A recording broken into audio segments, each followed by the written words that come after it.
Identifier, analyser, planifier, trader. Votre rendez-vous avec IG. Investissez avec les Turbo 24.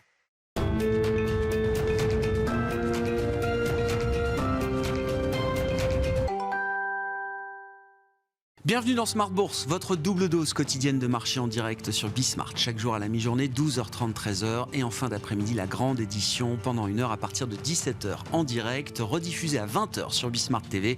Émission que vous retrouvez chaque jour en replay sur bismart.fr et en podcast sur l'ensemble de vos plateformes. Au sommaire de cette édition de la mi-journée, le discours de Jérôme Powell hier soir qui permet aux indices de soutenir encore ce rallye d'automne qu'on peut observer depuis 2 mois maintenant, notamment pour les actions européennes. Le marché américain a réagi très positivement à ce qui apparaît comme une confirmation. Jérôme Powell confirme qu'il est temps de changer de tempo en matière de hausse des taux. Les hausses de taux ne sont pas terminées, mais elles se feront à un rythme et à une ampleur différente désormais dès le mois de décembre. C'est ce qui a été dit très clairement par le président de la Réserve fédérale américaine hier lors de son discours à la Brookings Institution à Washington. La seconde partie du discours est toujours présente également. Nous irons moins vite, moins fort, mais le travail contre l'inflation n'est pas totalement accompli à ce jour. Il faudra encore des hausses de taux et il faudra sans doute maintenir un niveau de restriction monétaire important dans la durée pour être convaincu que l'inflation reviendra à l'objectif tel qu'il est défini par la Réserve fédérale américaine.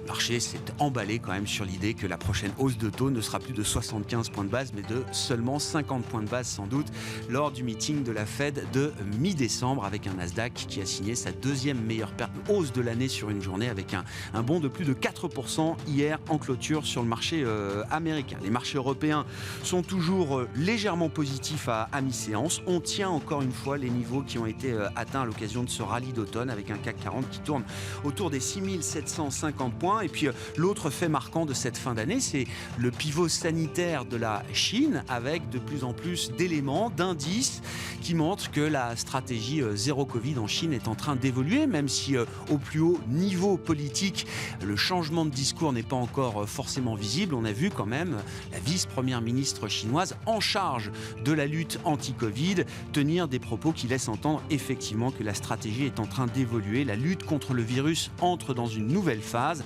Parmi les exemples qu'on peut retenir, la levée des restrictions sanitaires et du confinement dans une ville comme Guangzhou par exemple, malgré des nombres de cas d'infection qui restent très très élevés, ce qui tranche par exemple avec la politique qui était en place à Shanghai au printemps dernier. Et puis autre phénomène révélateur, les officiels de Pékin semblent prêts à autoriser désormais certaines personnes infectées par le virus de la Covid à s'isoler à domicile sur leur lieu de vie et non plus dans des centres d'isolement centralisés. Voilà donc pour la situation de marché en ce 1er décembre, nouveau mois avec une fin d'année qui reste spectaculaire sur les marchés actions. Ce sera l'occasion évidemment avec nos invités à suivre dans quelques instants d'évoquer les perspectives 2023 et les idées, les stratégies que l'on peut avoir en matière d'investissement.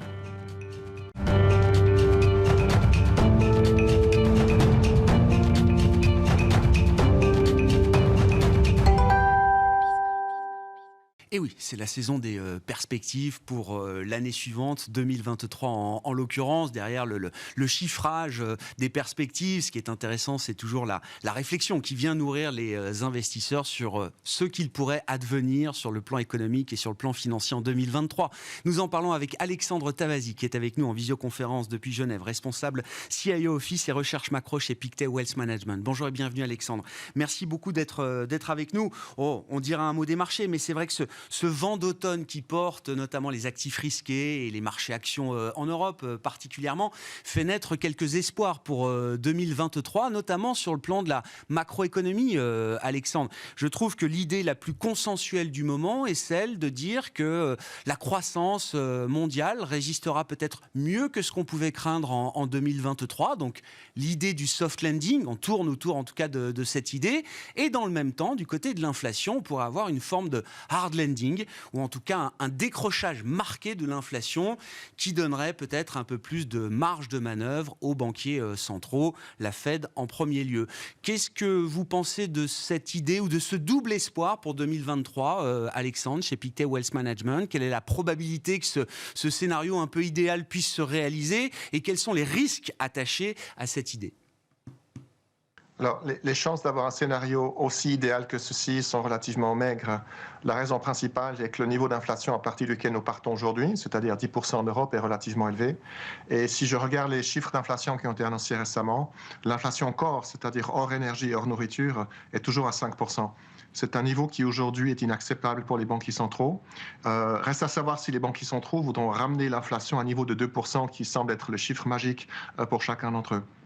Mais ça veut dire qu'on a encore devant nous plusieurs hausses des taux d'intérêt dont le rythme effectivement va être ralenti, mais dont l'amplitude et disons le niveau final reste encore à déterminer.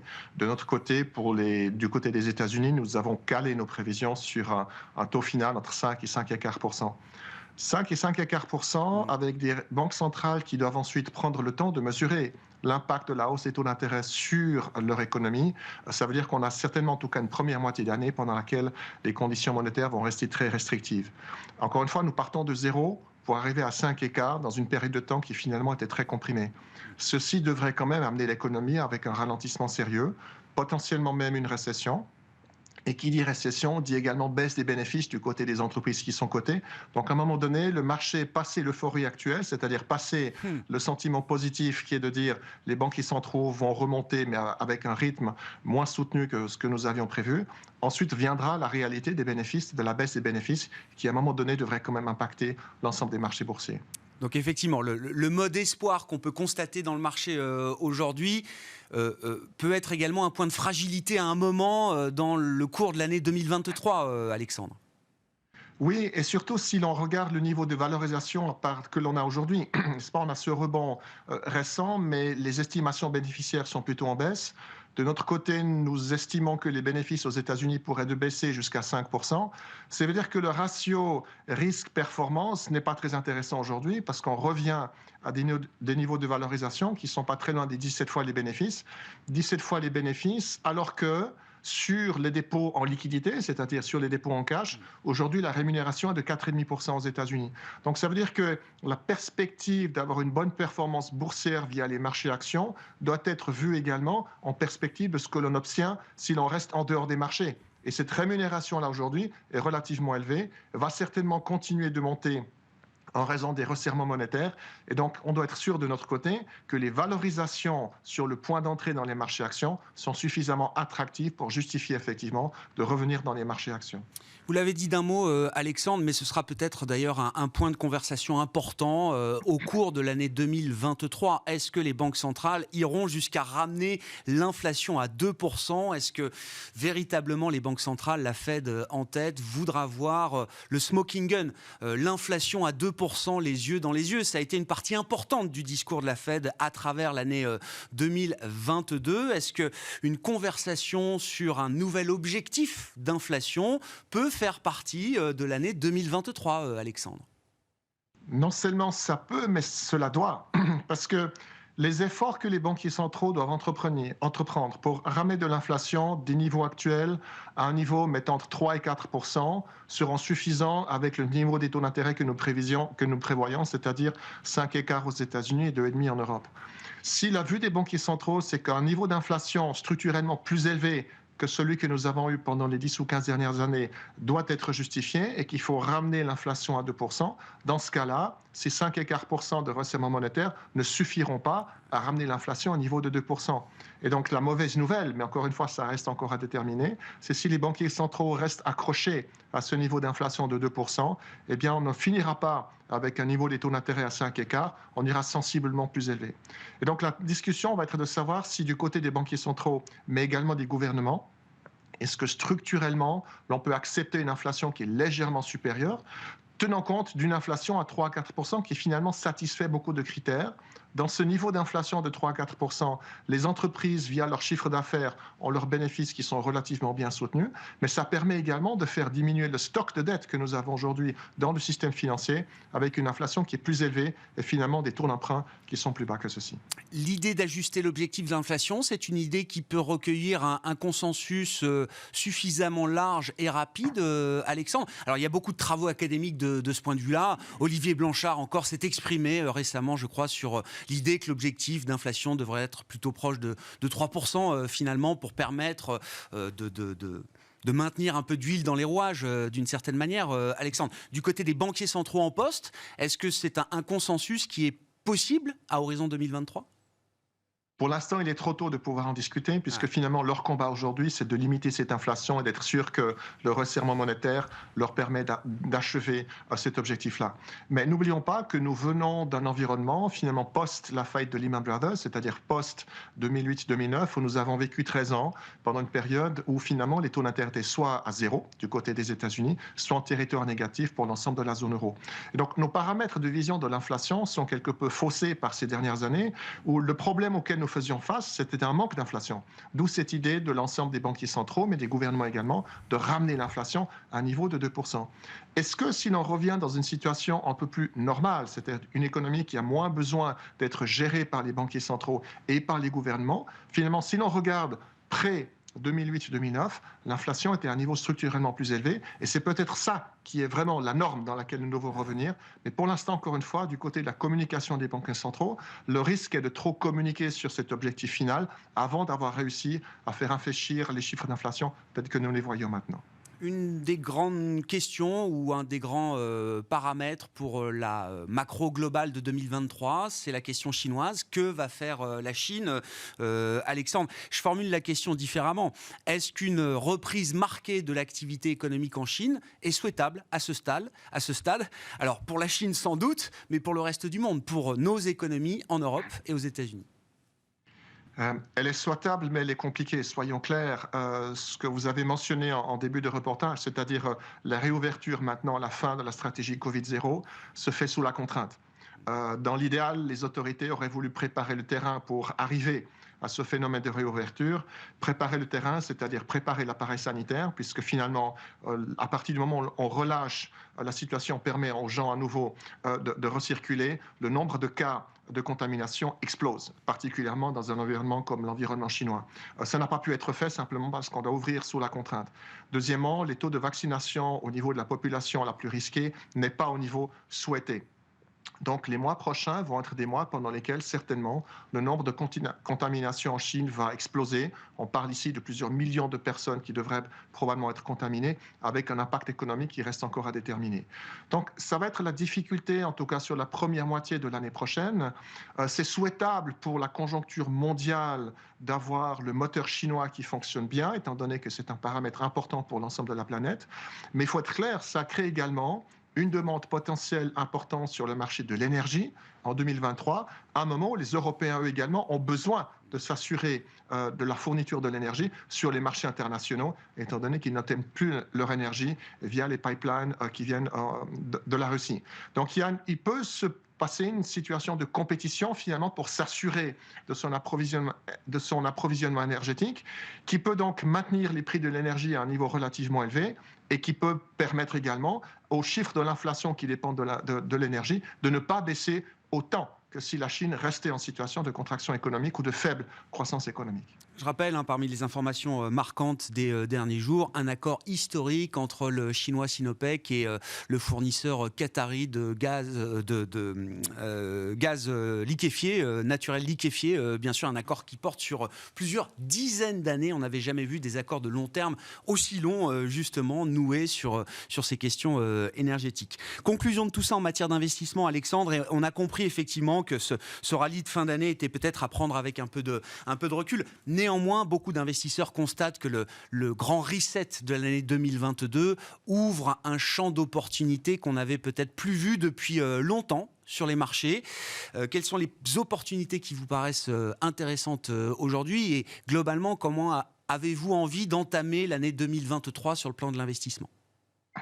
Bien sûr, alors peut-être la grande nouvelle et peut-être la bonne nouvelle également, c'est le retour des portefeuilles diversifiés, puisque finalement les obligations ont enlevé de la performance ces 2 dernières années dans les portefeuilles. Ces obligations-là devraient à nouveau pouvoir contribuer positivement. On a enfin la capacité de pouvoir générer des revenus et du rendement sur un portefeuille obligataire. Donc le portefeuille diversifié, le fameux 60-40, va revenir certainement en 2023.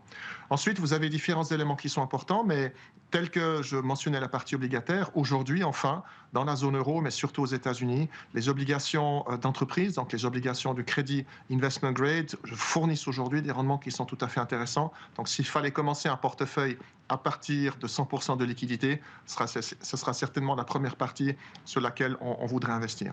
Ensuite, dans les investissements alternatifs, nous sommes dans un monde qui est dominé par la macroéconomie, on le voit. Et donc, dans la poche alternative aujourd'hui, nous avons 2 stratégies qui nous intéressent. Premièrement, le long short, puisqu'on le voit, la différence de performance à l'intérieur d'un même secteur entre les entreprises qui ont la capacité d'augmenter leurs tarifs et celles qui n'en ont pas, ben, cette différence-là est très importante. Donc, ça nous donne des opportunités sur la stratégie long short, mais également les stratégies macro. Dans un monde dominé par la macroéconomie, par les banquiers centraux, par l'inflation, et ce que l'on a déjà vu en 2022, c'est que ces stratégies-là se comportent bien avec des hausses d'à peu près 10%. Donc c'est un peu autour de ces axes-là que nous avons axé nos prévisions en 2023, mais le message principal, c'est que nous avons enfin à nouveau la capacité de générer des revenus, de générer de rendements à partir de portefeuilles obligataires. C'était une option qui nous était simplement interdite de pouvoir envisager, en tout cas pendant ces 5 dernières années. Merci beaucoup Alexandre. Alexandre Tavasi, responsable CIO Office et recherche macro de Pictet Wealth Management, avec nous en duplex depuis Genève.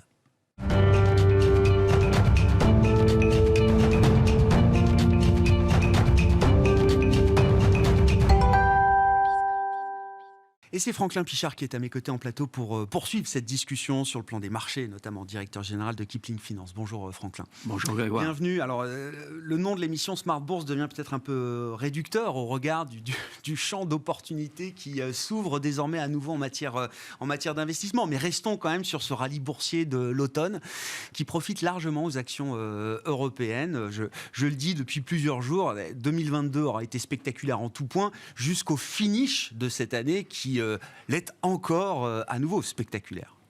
Oui, et Alexandre vient de nous offrir une très belle transition parce que si on regarde un petit peu les fameux acronymes qui bercent l'état d'esprit et le mental des investisseurs, pendant longtemps on était sur cet acronyme TINA qui voulait dire finalement il n'y a rien d'autre à faire, donc on reste sur les actions. Depuis 8 semaines, on avait basculé sur un autre acronyme qui était FOMO. FOMO, c'est finalement, je ne peux pas me permettre de passer à côté, donc je reste dedans. C'est un petit peu ce qui nous habite aujourd'hui, c'est de dire, on ne comprend pas tout, on ne comprend pas grand-chose même, mais ça monte, donc on ne sort pas, on garde nos positions, mais on ne se renforce pas. Et puis, c'est ce que vous évoquiez à l'instant, aujourd'hui, on est en train de basculer sur le 3e acronyme qui est TARA. Et TARA, c'est il y a peut-être autre chose à faire finalement. Alors, il y a des alternatives raisonnables. Il y a des alternatives raisonnables. Et déjà, au marché des actions, et ça vient d'être dit par Alexandre, le marché obligataire qui a été très pénalisant pendant quelques années redevient également attractif. Donc on va intégrer toutes ces données dans notre modèle, mais ce qui peut, à très très court terme, réfrigérer. On a vu les analystes de Bank of America cette année, ce matin, qui ont dit que selon eux, 8 semaines de hausse, c'était une pause dans la baisse, mais que selon eux, pour véritablement avoir le sell-off et repartir sur une hausse construite, il fallait repasser par une correction de 50% des actions. Donc, on va essayer c'est une fin de bear market difficile, de ne pas tomber de notre chaise en écoutant de ça. Bank of America. Mais effectivement, aujourd'hui, les stratégistes imaginent qu'on pourrait même avoir un CAC qui finisse dans le vert cette année. Ouais. Alors qu'on on a quand même un environnement qui n'est pas formidable. On a un peu le sentiment qu'on reste dans le déni, on salue, on a salué, alors avec 8 semaines de hausse, vous avez des rachats de short, vous avez salué le pivot, l'inflation, le nouveau discours de Jérôme Powell, etc., etc. Et on se nourrit de ces nouvelles très très court-termistes, mais qui auront des conséquences qui nous obligeront à être très attentifs à nos investissements en 2023, parce qu'il y aura, comme ça a été dit, une obligation très tactique, parce qu'il y aura des gagnants et des perdants, donc ça ne va pas être simple. Ouais.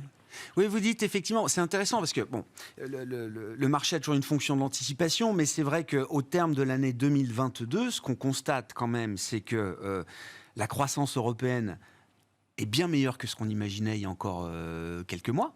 Il n'y a toujours pas de récession en Europe au sens global du terme. Hein. L'économie allemande était encore en croissance au troisième trimestre.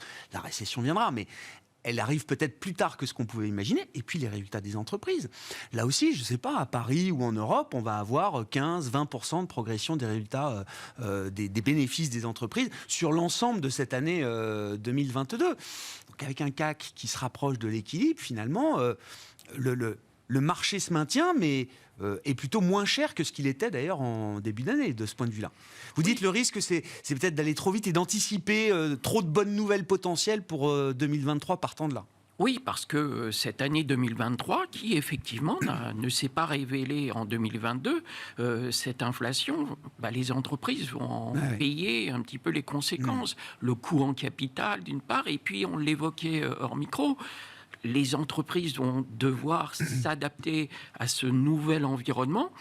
Et les investisseurs. Beaucoup d'investisseurs aujourd'hui n'ont pas connu des années récessionnistes ou d'inflation importante. Et puis finalement, on a connu certains les années 80-84 où finalement on vivait très bien avec une inflation très élevée. Le monde ne s'était pas arrêté pour autant. Le monde ne s'était pas arrêté pour autant. Donc, on va trouver les pistes, on va les identifier et on peut tout à fait avoir une année vertueuse en 2023. Il faudra être sélectif, il faut adapter un petit peu les portefeuilles à l'aube de cette année 2023, mais on va encore avoir des coups de tabac. Et je pense qu'aujourd'hui, et comme vous me le disiez, il y a certaines bourses européennes qui sont déjà repassées dans le vert. On voit quelques indices qui arrivent à être... C'est quand même inimaginable, avec les 10 mois qui viennent de s'écouler, qu'on puisse avoir des bourses qui font fi de ces événements et de l'environnement qui s'est transformé et qui a complètement bousculé et rebattu les cartes. Personne n'aurait été choqué de voir des indices actions en baisse à 2 chiffres au terme de cette année 2022. Les baisses à 2 chiffres, elles sont passées de 2 chiffres à 1 chiffre seulement de baisse. Et voir peut-être des indices flats, voire légèrement positifs pour certains d'entre eux à la fin du mois de décembre. Oui, c'est exactement l'environnement. Non, mais il faut bien prendre la mesure. Personne n'aurait pu le dire. Je mets au défi de trouver quelqu'un qui avait décrit ce scénario en début d'année. C'est clair. Comment est-ce qu'il faut ou pas d'ailleurs réorganiser ses portefeuilles ou ajuster ses positions, Franklin? Alors il y a toujours la tentation de se dire voilà, je regarde ce qui a marché, ce qui n'a pas marché, et puis je me positionne un peu à l'inverse pour entamer la nouvelle année. Je sais pas d'ailleurs si c'est une tentation qui fonctionne sur le plan historique, mais c'est vrai que la fin d'année calendaire, c'est toujours un exercice un peu marketing, mais est toujours un bon moment pour réfléchir ou réfléchir aux positions qu'on peut avoir en portefeuille, avec évidemment le track record de l'année passée déjà. Alors effectivement, ça amène certains aménagements, certains arbitrages dans les portefeuilles, mais comme vous le dites, on ne met pas tout, on ne fait pas du cash. Le monde ne change pas un 31 décembre chaque année. Oui. Par exemple, on avait déjà illustré ça en mettant des financières. Si on réécoute nos émissions d'il y a 1 an, on avait remis un biais sur les financières. N'est peut-être qu'un début, parce que les taux, l'inflation va peut-être baisser, mais à quel rythme, pendant combien de temps, ça personne ne le sait. Donc les financières devraient encore pouvoir profiter de cette opportunité. Et puisque je parle des financières, On a également une autre classe d'actifs qu'on va privilégier, ce sont les valeurs de rendement. On va rester sur des values, des valeurs de rendement. Et quand vous regardez aujourd'hui, vous regardez une valeur comme Crédit Agricole qui offre quasiment 10% de rendement. Vous regardez BNP Société Générale, on est à 7% de rendement. Donc, au-delà des financières, on va privilégier un secteur des valeurs de croissance que l'on veut garder, et on va les garder parce qu'on va avoir du rendement. Stellantis nous offre quasiment 9% de rendement. Engie, l'énergie sera aussi au cœur des grilles d'allocation en 2023. Pétrole, Engie, les autres, on va rester sur cette thématique très forte. Engie, c'est 9% de rendement. Et on n'oublie pas, les 2/3 de la performance en bourse vient des dividendes. Vient des dividendes. Non mais oui, voilà, faut le rappeler. Et je cite, en cette fin d'année, je cite le CAC 40 Total Return, dividende réinvesti, qui est seulement à peine 3% de baisse depuis le 1er janvier. Que les dividendes, c'est important. Donc quand vous avez financière, une thématique, avec le titre qu'on vient d'évoquer, quand vous avez des valeurs énergétiques, tout ce secteur-là, on peut remettre Total aussi, 6% de rendement, on a vu Engie, 9%, etc. Vous arrivez à combiner des thématiques qui devraient rester porteuses en 2023, et en plus, on les assied sur un rendement qui, attendu 2022 et 2023, enfin 2023, restera dans cette veine de 2022. Ça permet de tenir des positions. Ça permet de tenir des positions. Et puis, Alexandre vient de le dire aussi, aller sur du high yield de valeur américaine, puisque, comme on le sait, on aime bien toujours privilégier une poche conséquente sur les valeurs américaines, eh bien, ça complète un petit peu cette thématique. Comment on réfléchit à la tech, mais c'est même plus que la tech, c'est-à-dire toutes les valeurs stars des dernières années, parce que donc la tech américaine et puis le luxe à Paris, pour citer des secteurs qui ont souffert de leur valorisation tout au long de cette année 2022. Comment on a envie d'aborder 2023 avec ou sans ces valeurs, je ne sais pas, Franklin. Alors, curieusement, deux secteurs qui n'ont rien à voir avec l'autre, mais effectivement... Si ce n'est que la valorisation semblait un peu excessive au regard de ce qu'on a traversé. Et si ce n'est aussi que le raisonnement tourne autour de ces deux secteurs, GAFAM et luxe. La question est-ce qu'on n'a pas un peu tout vu, et est-ce qu'on n'est pas à la fin des GAFAM? Et concernant le luxe, est-ce que le luxe n'a pas un peu réatteint des niveaux de valorisation qui font qu'aujourd'hui, on serait tenté de prendre ses bénéfices? Sur les GAFAM, je pense qu'il faut être très sélectif, que des valeurs comme Apple doivent être conservées, qu'il y a encore véritablement et le cash et le potentiel sur ces valeurs qui sont un petit peu hors sol et qui ne réagissent pas complètement. Et on l'a vu dans la crise du Nasdaq, Apple ne fonctionne pas comme les autres. Donc, il faudra être sélectif sur ces valeurs. En Europe et en France, le marché qui nous intéresse, si on regarde les hausses de la séance aujourd'hui, ST Microélectronique, Dassault Systèmes, Capgemini. Si je prends l'exemple de Dassault Systèmes, qui est quand même un leader mondial, n'a absolument pas profité du rebond de 20% entre le 29 septembre et aujourd'hui. C'est encore 30% de baisse depuis le 1er janvier, c'est ça. Exactement. Et le titre est passé entre le 29 septembre et hier, il est passé de 34 à 35 et quelques. Et donc, on a pris à peine 1 euro. Aujourd'hui, on en prenait entre 3 et 4%. Est-ce qu'on ne va pas, si on doit poursuivre dans ce mouvement, le fameux acronyme, il faut rester dedans, je ne veux pas passer à côté, mais je suis passé à côté de la première jambe de hausse des marchés. Est-ce qu'il n'y a pas un petit arbitrage technique à faire d'ici la fin de l'année et se dire... Tout ce qui a monté, un petit retour de la tech d'ici Noël. Est-ce qu'on pourrait imaginer qu'on ait un léger retour de la tech à la faveur de ce que vient de déclarer Powell, qui a, vous l'avez dit en début de séance, provoqué cette fameuse hausse du Nasdaq aujourd'hui, la deuxième plus forte hausse de l'année, après celle du 10 novembre. Est-ce qu'on ne va pas avoir un petit arbitrage en faveur de ces valeurs dont on se dit, finalement, elles s'adapteront à cette hausse. Et puis un Dassault Systèmes n'est quand même pas dans la même tourmente en termes d'endettement, en termes de coût du capital et autres.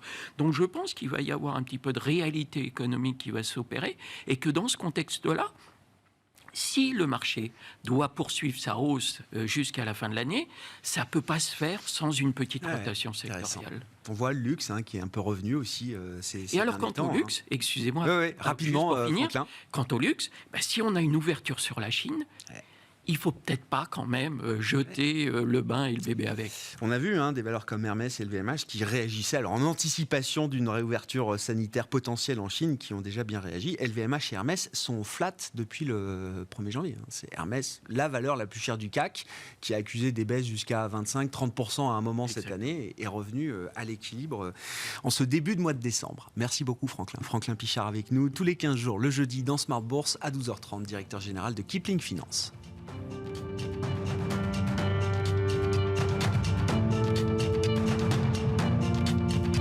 Identifiez, analysez, planifiez, tradez. Votre rendez-vous avec IG. Investissez avec les Turbo 24.